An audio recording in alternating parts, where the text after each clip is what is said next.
Are we ruining the parks for ourselves? Let's discuss.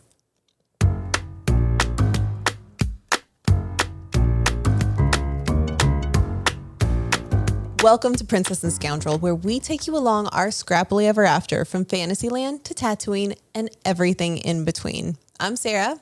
And I'm Steven. And today we're talking about kind of a shift in perspective when it comes to park going. Yeah. So this is a conversation I've wanted to have for quite a while. And it's been weird, right? Because after the pandemic, there was like this time of we couldn't go to the parks. Mm-hmm. So it was like, kind of that thing we sought out. Like in the depths of the pandemic. Yeah. And afterwards, like they opened up the parks. And so it was like very minimal, low crowd Low level. crowds, yeah. And stuff like that. So it was fun. Like we went a couple times and it progressively got better and they allowed more people. But as of recent, it's felt like there's so many people. And I don't know like where that came from. And then at the same time, it felt like after the pandemic, there was a lot of people.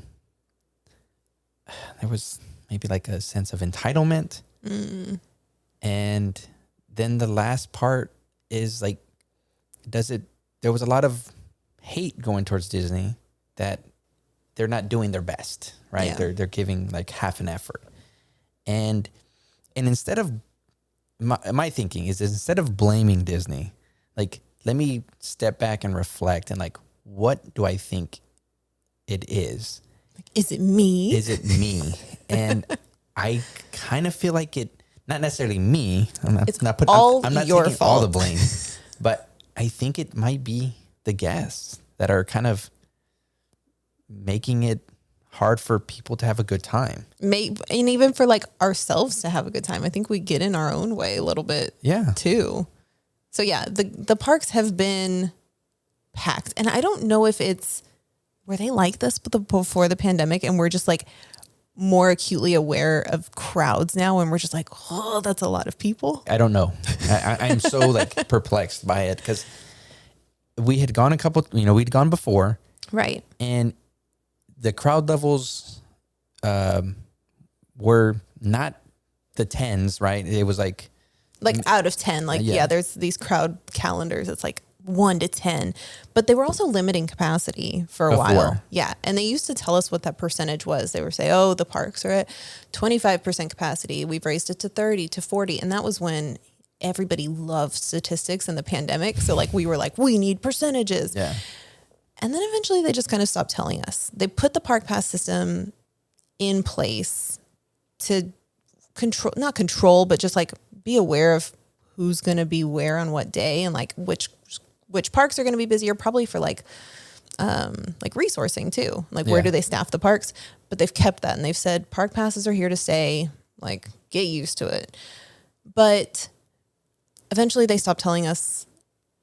Before it was almost like the capacity of the parks and the park pass reservations were directly correlated, but then they stopped telling us the capacity of the parks, but they kept the park pass reservation. So it's like, okay, are we back to 100%? It feels like we're back to 100%, maybe even like 110%, because going now, it feels like a lot of people are there. Yeah, no, it does. And so one of the parts of it, again, I point to the pandemic because there was nobody there. And then we went into where I think people yearned to travel or to go somewhere, to vacation, to, escape that being at home. And Disney was that outlet. Yeah. So there was so much people there that, okay, we kind of forgave her for that. But then the other part of it is that because the parks are so full, Disney is recouping from that pandemic. And they're starting to charge more. Yep. For their tickets. Or I mean, they've always like jacked up ticket prices every year, but it's not going to stop. Yeah. Well, I mean, didn't you see that or say that there was Chapek was saying something about that there's demand for the parks and they don't project it to go down. looking at it from a business point of view, I could see why. Like if it was my business, there's a demand for my product, there is a way for you to raise prices. Yep. That part of it, I completely understand. I don't like it. Yeah. Being on the other side of it as a consumer. But I see why they're doing it. And I think as long as people are still filling the park, that the prices are going to still go up. And that sucks. Yeah. It's supply and demand. Yeah. And right now there's so much demand for being in the parks. And there's only so much capacity the parks can't take. They can't put it at like 200% capacity and have anybody have a good time in those parks. Like demand is really, really high. And the quote, I'm paraphrasing, but it was basically like, we're going to know when to stop raising prices when demand starts slowing. And right now it's not slowing down. So just like you said, from a business perspective, that's the one way for them to make more or the same amount of money, but then actually save money on like staffing, because they can have about the same amount of people in the park. They're making more money, or less people in the park, and they're saving on staffing. Business wise, yeah, it makes a whole lot of sense. It's just, it hurts our wallet. Yeah. That is for sure. Yeah.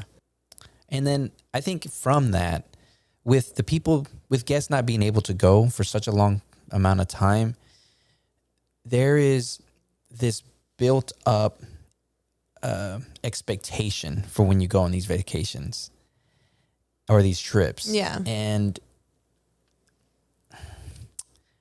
I don't know how to put it lightly, but there is a sense of entitlement that people are going to the parks and expecting this perfect time, and they expect everyone to get out of their way, or, it's supposed to be perfect. Not wait in any lines, and you just like run into Mickey on the street and he takes your hand and walks you to the castle. Yeah.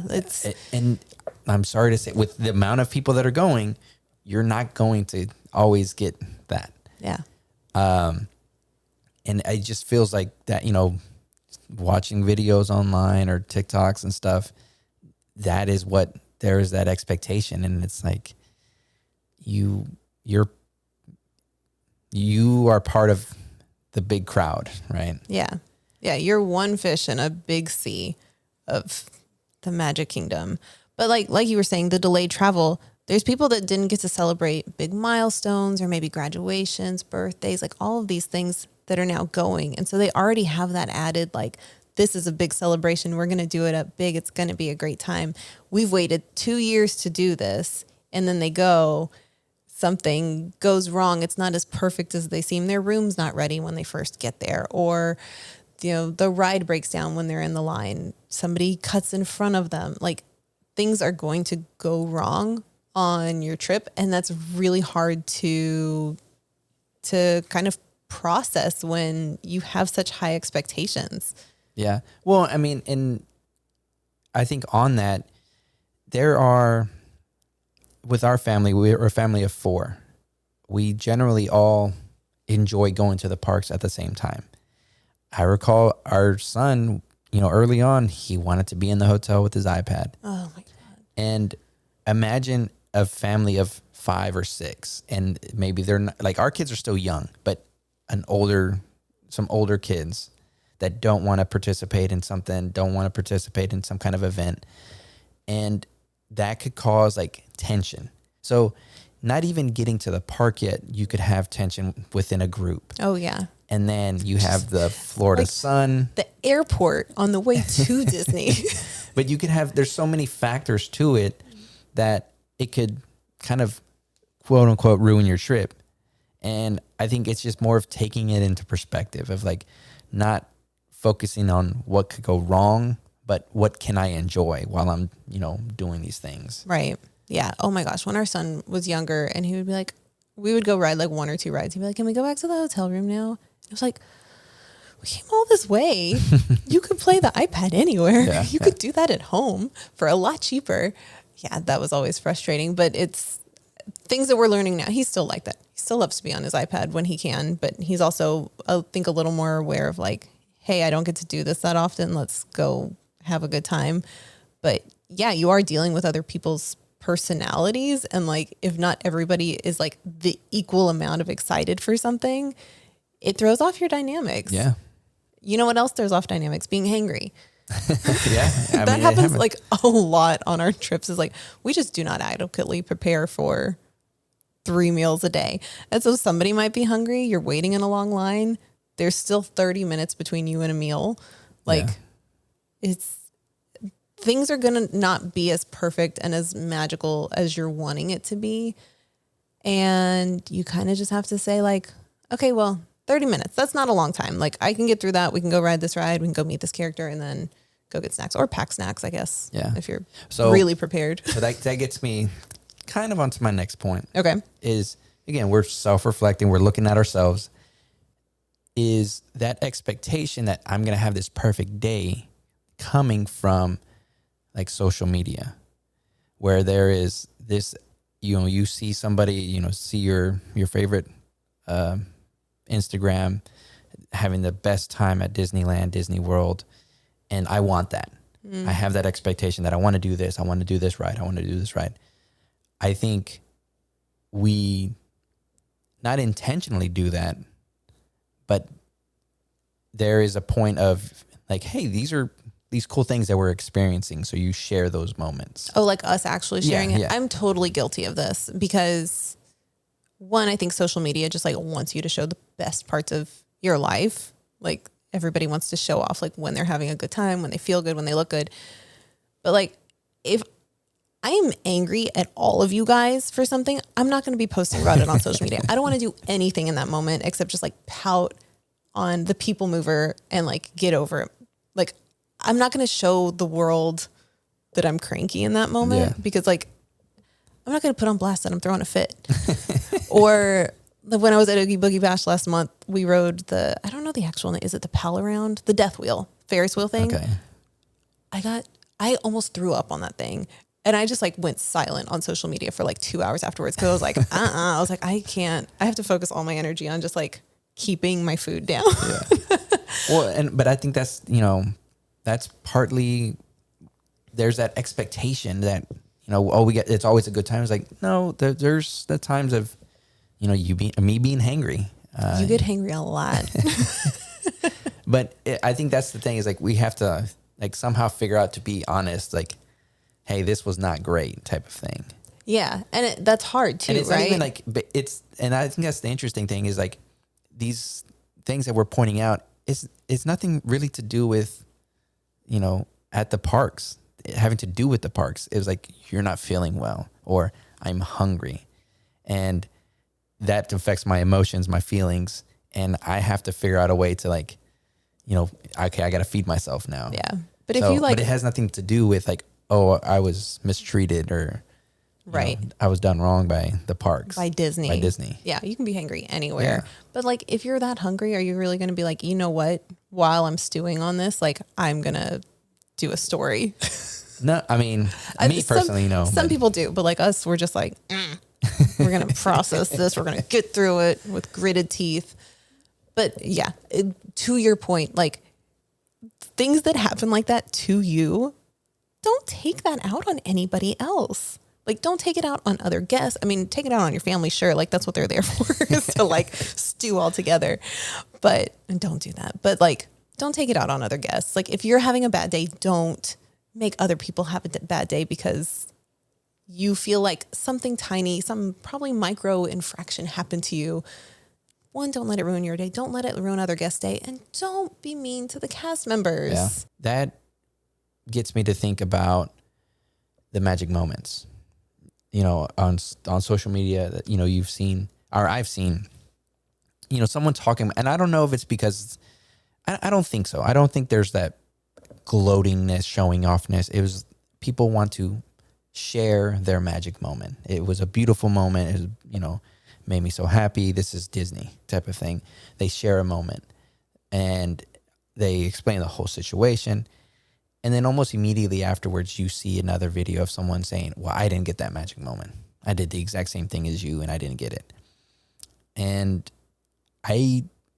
you're not going to get that magic moment because it's not organic. Mm-hmm. And it's one of those things like to me, it's almost cringy when you ask for that magic moment. And I think it's cool to hear about those moments on social media, but then in my head, I almost like don't want to hear it because I know someone's going to try to go take advantage of it. Yeah. And it's not even of that, like there's not even magic, there was the whole, the free shirt thing, like just different moment, like different things. And it was just, they had, like, you ruin it. You get it taken away because it happens too often. You're taking advantage of something. And I don't think that's fair. It's one of those things that it should be magic for the people that need it. That's a magical moment and it's beautiful. But if you take advantage of it, it's just kind of gross. It is. And then it's not fair, I think, for the cast members either, because like they feel like they're doing something really cool for somebody. And like, it feels so good you're not even really going out of your way, but it just feels so good to do something kind for somebody else. You do that. And then the next person in line is like, well, where's mine? Yeah. Like just because you're wearing like a birthday or an anniversary button or something like that does not entitle you to anything in the park. And kind of it gets me, it's one of these things that just kind of gets me going, right? It grinds my gears. Oh my God, don't say that. You're so old. There was a video that I'm thinking about right now. I don't want to forget about it. But Ray and Chewie were with a group of kids. In Galaxy's Edge. At Galaxy's Edge. Ray's giving her little speech. I guess they're going to do something.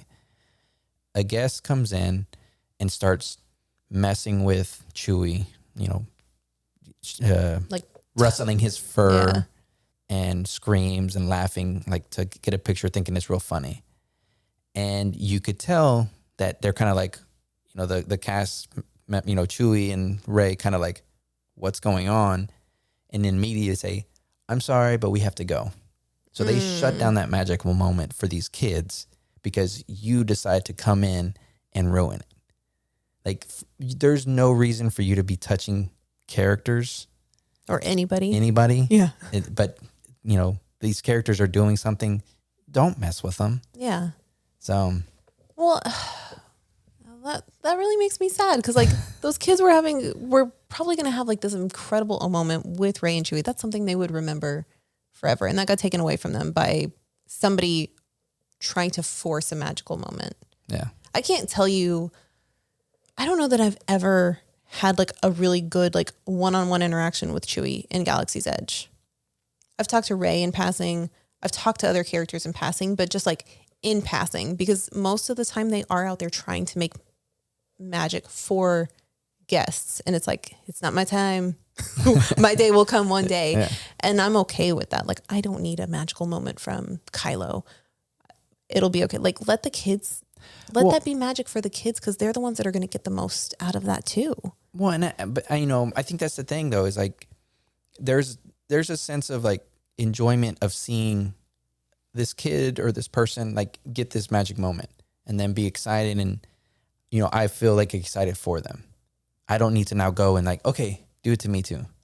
Yeah. Like, no, I don't want to do that. Like, I see them do it and like, oh, that's super cool. They got to talk, they went on a little mission with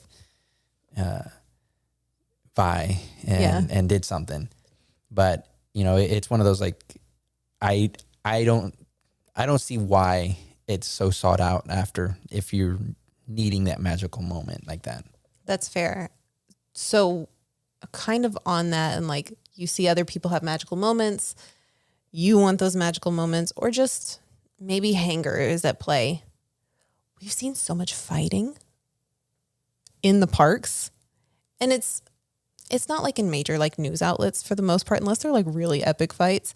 It's usually on social media, on TikTok. And I think that part of that, I think social media is absolutely part of the problem of like people see these things happening in the parks and they want that. But then also if you see a fight in Magic Kingdom, somebody's going to take a video of it. Somebody's going to post it. It's going to get shared around. Yeah. And I think that before, cell phones and videotaping, cameras, they were around before, but it just seems now more easily accessible. And Of it's it being instant. yeah.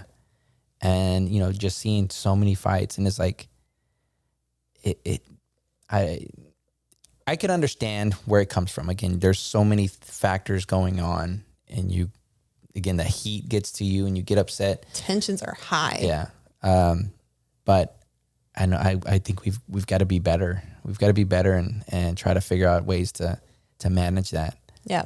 Like if somebody cuts in front of you in line, it sucks, but like that's not going to really impact you getting on the ride that much later. Or if somebody accidentally is like walking past you with a stroller and they pop your, knock your popcorn bucket and you lose some popcorn, like it's going to ruin your day for like however long you let it ruin your day. Exactly. And I think that's the thing is we always have to take things into perspective, because we could let that little thing just tear us up and ruin our entire day, or just, breathe heavily for a little bit and then say, you know what? Let's move on. Yeah. Let's go somewhere else, go do something else and try to enjoy ourselves. And I know it's difficult, but we have, like, I think that's something that we have to try to be better about. And let's be very clear. We are by no means experts in this. That's why I say we, because there is like points of, the day where we're not talking to each other because we're like, oh my gosh, I can't believe, like, I wanted to go over here, but we didn't go over there. Trip, man. We get so mad at each other. And we always send each other those TikToks like after our trips where it's like couples that are furious with each other, but they're like riding the people mover together and they're just like, it's us. Yeah. And I think, it's just one of those things like, but again, we don't let it affect our entire day. No, I mean, we get upset at a moment, we didn't get our way. We realize that whoever was wrong, or we forgive whoever was wrong. Sounds so mature. I'm trying to be. I try to be. And we get past it and enjoy the rest of our day. Yeah. Let the fireworks go. And because even fireworks, the kids want to go and do something else. You're like, what's the fireworks? God, man? come on. It's so frustrating. Yeah, for sure. And it's going to be a lesson it's going to be a lifelong lesson for us to learn to just be like Elsa. Yeah. Let it go. And it's so hard to do when you're in that moment. You've spent a lot of money. You have gone out of your way. You've taken time off of work. You're like, this has to be perfect. And it's not. And that's just like life, man. Like, let it go. But on the terms of that and moving forward to, Disney's not doing their best, as some people say. I feel like Disney's trying to do their best. And I think, again, we're part of the problem. Like, look at Galaxy's Edge. Look at our home away from home. Galaxy's Edge was supposed to be this really immersive land where you felt like you were on a distant planet in the outer rim, and there were going to be aliens and droids, and there's like not a different language, but the cast members would say bright suns instead of good morning, and they would mention credits. They would never say it's this many dollars. They were very cool about not using earthly terminology for things. And that's shifting and it's changing, and they're kind of watering that down. Yeah. And it's because of us. Yes. I think that's partly, yes, I agree. I agree that it's us. When you talk about the watering down, initially, I'm thinking of the food, Tip Yip. It was initially called Tip Yip, which was chicken. It was like, what was it? It was like a chicken fried tender. Endorian Tip Yip. Yeah. And that's all it gave you. It didn't tell you that it was chicken. I guess there was complaints. People didn't understand what it was. It would say what it was like in the description on the menu, but if you were just looking at like the title, like Big Mac, like we know what a Big Mac is now, but now it's like a Big Mac hamburger. Yeah. Like that's what they've changed it to. Like, what was one of the other ones? There was Tip Yip. There was the Bantha beef or Bantha. Now it's like Bantha beef. They've had to make some changes because people weren't eating it. It was too weird. Yeah. They didn't understand that it wasn't weird. It was just beef. They're like, I'm not eating a Tip Yip. So one of the other things is like when they talked about the droids rolling around the park, around Galaxy's Edge. I'm looking at it through the lens of a droid builder, and I could see why they're not just having them roll around. Oh yeah. Because the few events that I've taken BB out, there's always that one person that wants to kick over BB like he's one of those Boston Dynamic dogs. And it's like, why? Like, why do you want to hurt him? Like, who hurt you? He's like, a sweet boy. But it's like, why is there a reason to be destructive? Where it's just like, just enjoy the droid for what it is and take your picture with it. Please don't touch it. Yeah. I mean, well, you've made droids. They are not, no offense, they're not durable. Like you're making it out of like 3D printed stuff and paint and just things that you have here. And I'm like wishing and dreaming that, hoping and praying that it's going to stay together. So yeah. And you're like, please just don't breathe too loud in its direction. I mean, they do have R2 rolling around Disneyland sometimes, but it's like very limited and controlled. But there were these like big plans to have more droids, more aliens, all these things in the park. But I think because people just like cannot control themselves. Yeah. And it's cool. You see an alien, you see a droid, and you're like, oh my God. You see Chewie walk around, you freak out. Well, I mean, and like talking about that other experience I just, talked about earlier with Chewie, that's what I fear, because right now there's characters walking around. You have Rey, you have over in Disneyland, Boba and Fennec. You have all these characters just walking around, but people are just like touching them and grabbing them and, moving them around. Like, I would hate for them to be put behind a wall and it's a meet and greet, right? It's like, don't touch them. Just let them do their thing. Snap a picture as they're walking by. If they interact with you, let them interact with you, but, stay away from them. But I would hate for that to happen because it would just like kill that immersion. Right. And it's already watered down some. Like, let's preserve what we still have there and just like be respectful. Like, let's keep it as we can. But not because of that, but Star Cruiser. Star Cruiser is the immersion experience of, I think, any Star Wars fan's dreams. Yeah. And that's a bold statement right there, and I stand by it. But Star Cruiser can be immersive like that because you're paying a lot of money to be there. You're going into it knowing what you're getting into, and you are a Star Wars fan. Yeah.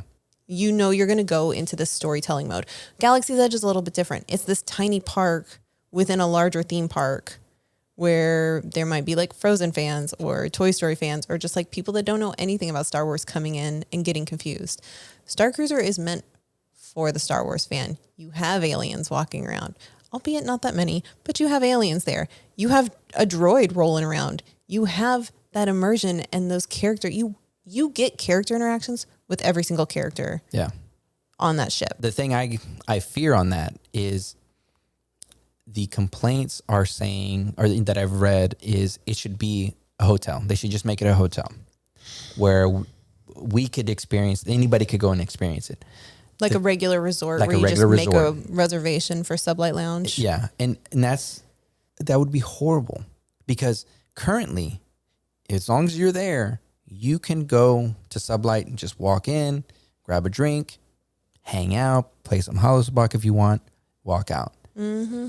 Oga's, Hyperspace Lounge, all these other reservations, you have to make well enough time to get in there. And even then, it's so difficult to get them. And so you're like scouring the app to try to get in there. Same thing with the restaurants. Like if you were to have that dinner, it's going to be a sought after dinner. Oh my God. It would be the new Space 220, which is like, it's impossible to get. And so it's like, you're going to take away that opportunity where you're like, no, both nights you get to have a sit down dinner. And with, one with the show or, both of them with the show. Both of them with show. Like one's like live entertainment. And the other one's like presentation more than anything. So making it a normal hotel, and then the events, a lightsaber training, make it, that, or bridge training, take those to be, reservation events. It's just going to... It's going to be impossible. Yeah, it would be lightsaber impossible. Training has, how many people are in there participating? 15, 12? there's no way that you could get that. Like, we need to preserve Star Cruiser for what it is, because it is perfection. And already they've taken stuff away from Star Cruiser. There's no dinner menus anymore. And I don't know if like people walked off with them. It's kind of like the spork situation at Docking Bay. Exactly. I don't know if the menus were real nice. Like, I can't imagine people taking those. I don't know. I don't know why they took away the menus. They either took them away because they were walking off, and maybe they just had no choice because they just didn't have enough menus, or they were kind of like, you're eating the space food. We made this space. They're like moms. We made this space food. You're eating it. Like, you don't get a choice. We're going to tell you what it is. You're going to like it. Which, if that's the case, mad respect, because I wish I had that kind of control as a parent. But like, we need to preserve and we need to respect Star Cruiser for what it is. Yeah. Because if we don't, we're not going to get other immersive experiences like this. And I mean, it's not going to all be, as much as we would love Star Cruiser that's set in the sequel trilogy and maybe something else that's set in a prequel trilogy time frame. Like, we're probably going to get, if we can treat this the way it deserves to be treated, we can get other franchises and get some type of immersion experience. Maybe not a full 2-night vacation like Star Cruiser is, but we have to make sure that this works and this works well so that we can have other cool things in the future. And I think that's a perfect, like, we have to, perfect way to think about it, because even if we don't think about Disney, because like the whispers at the very beginning of Star Cruiser was like, oh, well, it's, Star Wars is not my thing, but a Harry Potter. Mm-hmm. You have to show that this could work for Universal to say, we want to do that too. Right. Like, that's profitable. We have our own, franchise. We want to do the same thing, because that would be cool as well. That would be super cool. You would want it to be immersive. You wouldn't want it to be just a place, Harry Potter land where you go and wave your wand around and, okay, you got to, go leave. It's like, it would be awesome to be like at Hogwarts, doing magic, going up the stairs type of thing. Oh my God. So I think that's the thing, is we have to, like, don't try to break it, right? Yeah. Don't try to break it. Like, this is how you're supposed to play with it that way. And even if you do have bad moments on Star Cruiser, because it can happen, you can get FOMO so bad on Star Cruiser because you see kind of inklings of things happening all around, and you're like, well, I haven't talked to a character in a while. Like, nobody's talking to me. Well, that was Am the I wild not doing thing. it right? When we first started thinking, it was like, oh, there's no way that they wouldn't let us do every single thing, and we found out that's not the case. Like, you won't experience everything. Nope, you absolutely will not. And so that FOMO is very real, but you can either say, well, if I'm not doing anything on day one by 7 p.m., I'm not doing anything at all. Yeah. Like, you can let that tank your whole voyage, or you can turn it around and you can say, I need to take ownership of this, and I need to turn it around, and I need to start looking around and talking to people as I can. Don't insert yourself and ruin a moment for somebody else, but take ownership. Go try to make those connections and do those things and turn your experience, your day, your hour around, because that's ultimately you're in charge of your own happiness. Exactly. And that's not just within the parks. It's not just within Star Cruiser. That's just life advice from the Princess and the Scoundrel. We're just giving out general life lessons now. Unsolicited advice, my favorite kind of advice. But I think that wraps up this episode. Yeah. We actually have something very exciting going on at the end of this month, which is October of 2022. We will be throwing our second Mosh Isley event. It is going to be in Las Vegas, Halloween weekend. It is right before the second weekend of When We Were Young Fest. It is a Star Wars emo punk themed night. Costumes encouraged. It's going to be so much fun. You can get tickets for that and merch at moshisley.com. And if you're listening to this episode, if you could do us a favor and leave us a review. And if you're watching us, go share it with a friend. Yeah. Share the love and the unsolicited advice. Until next time.